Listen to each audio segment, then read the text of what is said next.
बिस्मिल्लाहिर्रहमानिर्रहीम।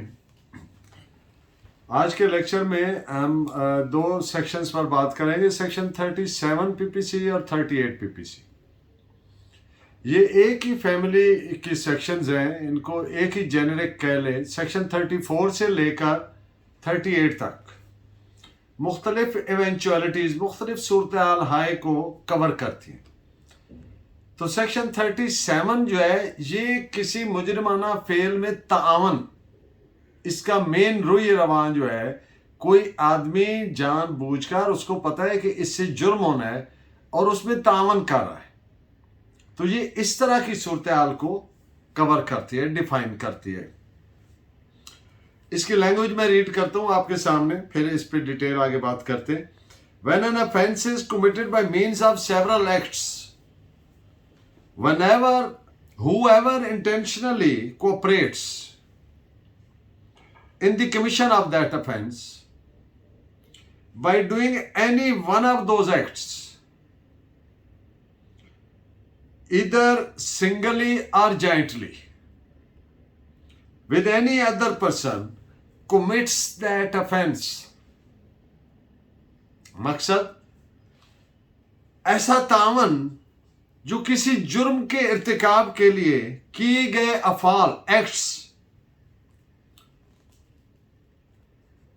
यानी जब एक जुर्म का इर्तिकाब होता है उसके लिए जो कोई भी शख्स दूसरे आदमी के साथ इंटेंशनली, नियतन, जानते बूझते हुए तावन करता है, तो उस जुर्म के करने के लिए, और उस चाहे वो अकेले करे या चाहे मिलकर करे। अकेले ऐसे है कि जिस वक्त वो एक्ट कर रहे हैं उस वक्त दूसरे मौजूद नहीं है, जॉइंटली करे या सिंगली करे, तो वो उस जुर्म का मुर्तकिब, मुल्जिम तस्वर होगा, shall be guilty of that offence. इस सेक्शन के साथ 3 इलस्ट्रेशंस है।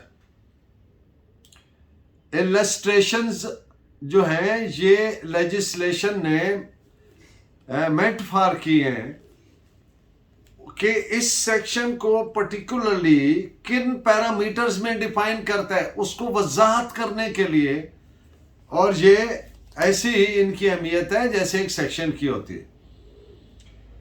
अब पहली इलस्ट्रेशन ए क्या है? ए और बी आपस में मुत्तफिक होते हैं, ज़हनी तौर पर मुत्तफिक होकर एक मुआहदा करते हैं। क्या? जेड की मौत काज करने का नियत करते हैं, और दोनों मुख्तलिफ औकात में, ए बी और बी बी मुख्तलिफ औकात में थोड़ी थोड़ी मिकदार, डोज जहर की उसको देते हैं, जिसके नतीजे में, यानी जहर की मुख्तलिफ डोजेस के नतीजा में जेड की मौत वाक़या हो जाती है। अब ये ए और बी का जो तावन था अपनी अपनी जगह पे, अब वो दोनों जॉइंट नहीं थे, इकट्ठे नहीं थे किसी वक्त, लेकिन उनका ये तयशुदा था कि एक दूसरे, अब उनका ये जो ताउन है, कोऑपरेशन है, तो इस कोऑपरेशन वाले एक्ट की वजह से ही वो मौत का सबब बन गया। तो भले उनके अलग अलग सिंगली एक्ट्स थे, लेकिन they both are guilty of committing murder. वो कत्ल के मुल्जिम होंगे, गिल्टी होंगे, तसव्वुर। अब दूसरी इलस्ट्रेशन, ए और बी दोनों जेलर हैं, जॉइंट जेलर हैं। ए की और दोनों, और जेड उनकी कैद में है। दोनों की ड्यूटी यार 6-6 घंटे या 8-8 घंटे बाद लगती है। तो ए भी और बी भी अपनी अपनी ड्यूटी के औकात में, जैसा कि उनका नियत थी कि जेड जो उनकी कैद में, इसको खुराक नहीं पहुंचने देनी, तो दोनों इस पे अमल करते हैं, और जेड तक खुराक नहीं पहुंचती, रोक देते हैं, जिसके नतीजे में जेड की डेथ हो जाती है।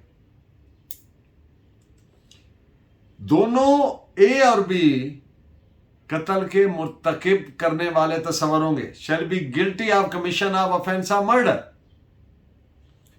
अब इससे हट के इलस्ट्रेशन सी क्या है, ये थोड़ी सी डिफर कर रही है और थोड़ी नाइसिटी है इसमें। ए जो है वो जेलर है और उसकी कैद में जेड है। ए जेड को मारने की नीयत से खुराक नहीं पहुंचने देता, जिसके नतीजे में जेड आहिस्ता आहिस्ता बहुत ज्यादा कमजोर हो जाता है। अब क्या हुआ, ए का तबादला हो गया, ट्रांसफर हो गई, तो बी आ जाता है बतौर जेलर। अब ए और बी का आपस में कोई कॉमन इंटेंशन डेवलप नहीं हुई, कोई उनका तावन नहीं है जुर्म के इर्तिकाब के लिए, कोई मनसूबाबंदी नहीं है। लेकिन इसके बावजूद बी अपने तौर पर जेड को खुराक नहीं पहुंचने देता और उसको पता है कि अगर इसको खुराक ना पहुंची तो इसकी मौत वाक़या हो सकती। तो जेड की कुछ अरसे में मौत हो जाती है। अब यहां पर दो चीजें हैं। जो ए है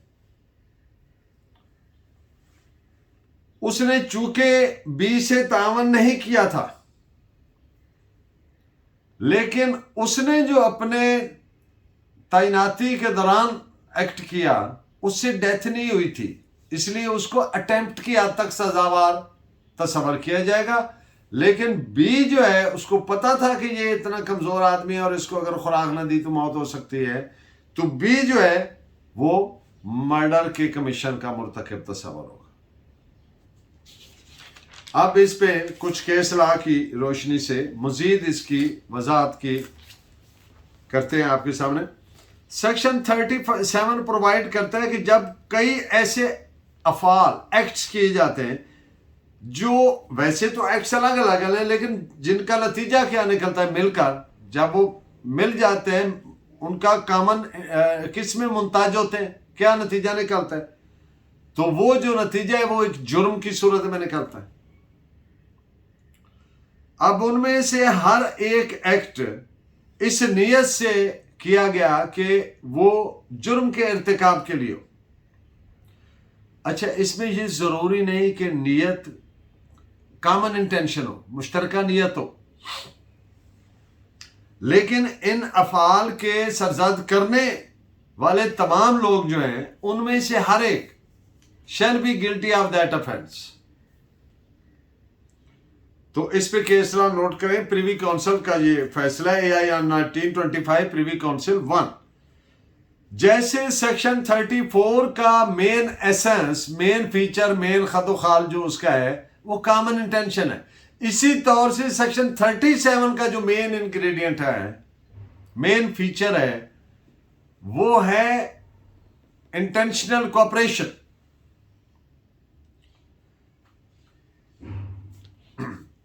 ये भी हो सकता है कि नियत जो कॉमन कोऑपरेशन है यानी सेक्शन 37, इसके साथ साथ एक ही वक्त में सेक्शन 34 यानी कॉमन इंटेंशन भी हो सकती है।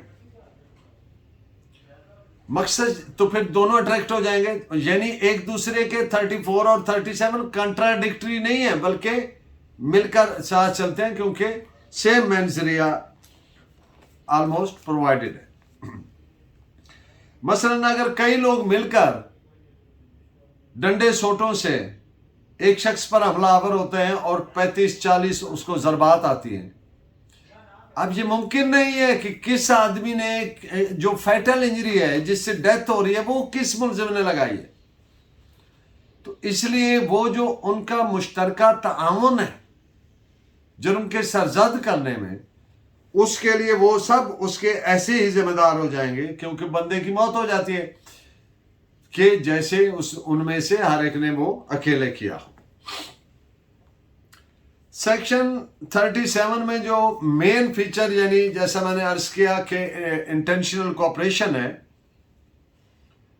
कॉमन कोऑपरेशन है, तो तावन से मुराद जब दो या दो से ज्यादा अफराद ऐसे ऐसे एक्ट्स करते हैं, अफाल करते हैं, मुजरिमाना यानी कि आपस में तावन करके एक दूसरे के साथ, कि वो मिलके जुर्म बन जाता है, वो जो एक्ट्स हैं वो मिलके constitute an offence.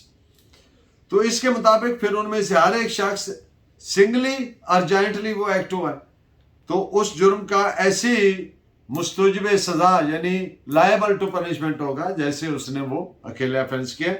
This is reported as AIR 1964, supreme court page 1263।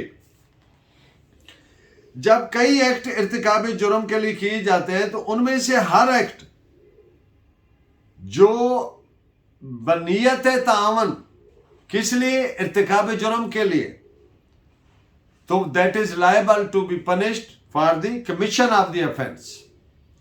तो इस पे जजमेंट नोट फरमाएं, PLD 2003 कराची पेज 618।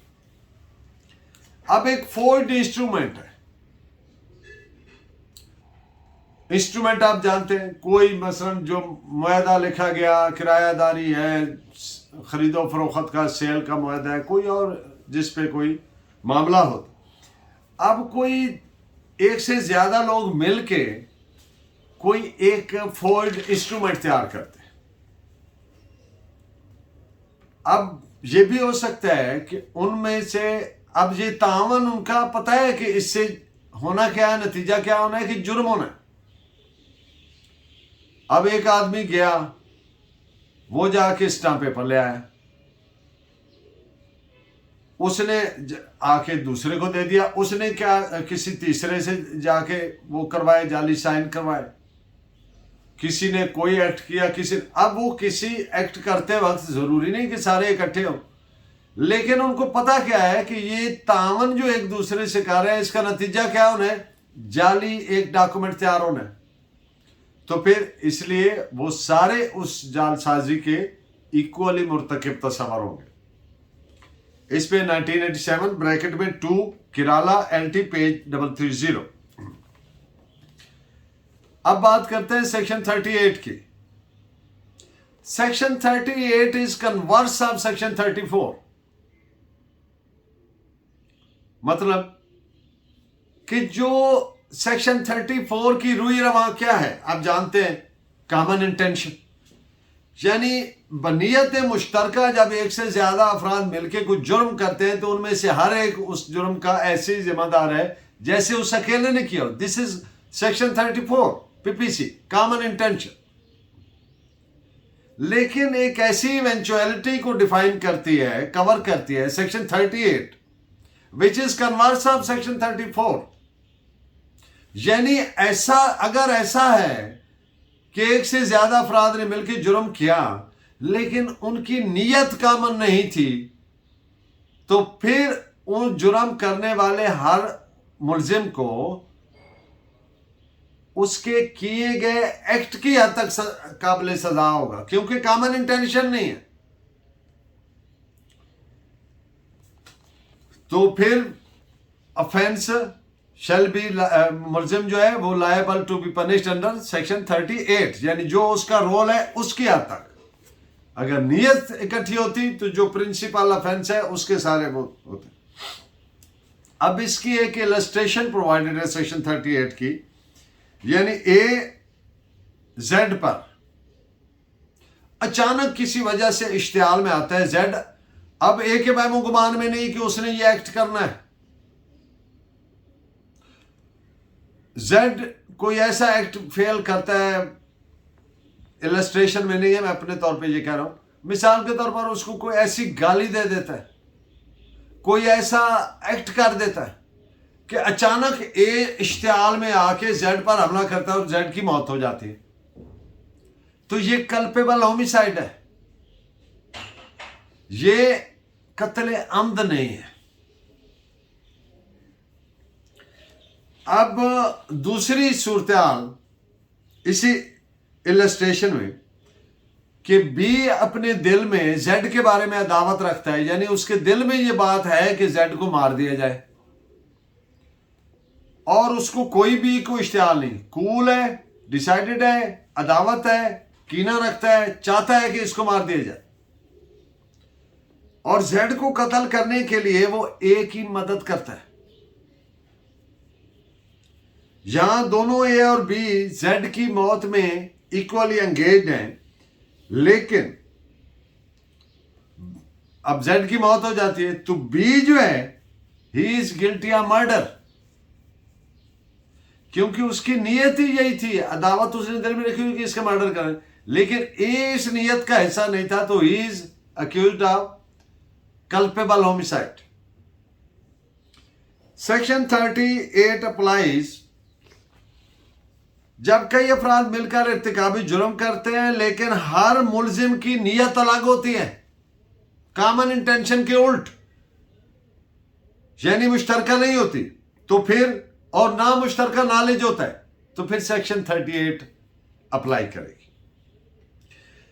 जब किसी एक बीपीडब्ल्यू ने दौरान एविडेंस यानी प्रोसिक्यूशन विटनेस यानी मुदई के जो गवाह होते हैं इस्तिगासा के मुदई फरीक के, उनमें से किसी गवाह ने भी दौरान शहादत ये नहीं कहा कि इनकी नीयत मुश्तरका थी, तो मकसद क्या हुआ बात का कि कॉमन इंटेंशन की बाबत तो कोई एलिगेशन ही नहीं है, कोई सबूत ही नहीं है, तो फिर सेक्शन 34 के तहत नहीं बल्कि सेक्शन 38 के तहत सजा दी जाएगी। बात का मकसद क्या हुआ, 38 क्या कहती है कि जिस मुलजिम ने जो रोल किया उसके हद तक।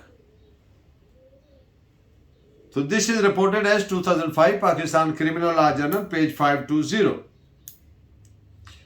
अब अगर कोई चार्ज फ्रेम हुआ है और उसमें स्पेसिफिकली कुछ सेक्शन 38 या 37 या 35 वगैरह 34 वगैरह का जिक्र नहीं भी किया, स्पेसिफिकली चार्ज फ्रेम नहीं भी किया गया, तो वो फैटल नहीं होगा प्रोसिक्यूशन के लिए, लेकिन एक शर्त है, सिर्फ उस सूरत में फैटल नहीं होगा जब डिफेंस यानी मुल्जिमान उस ओमिशन से, उस चार्ज फ्रेम ना करने की वजह से अगर नेगेटिवली एडवर्सली अफेक्ट नहीं होते, अगर वो प्रेजुडिस होते हैं इन देयर डिफेंस तो फिर फैटल हो सकता है, अगर प्रेजुडिस नहीं होते मुल्जिमान तो फिर वो फैटल नहीं है।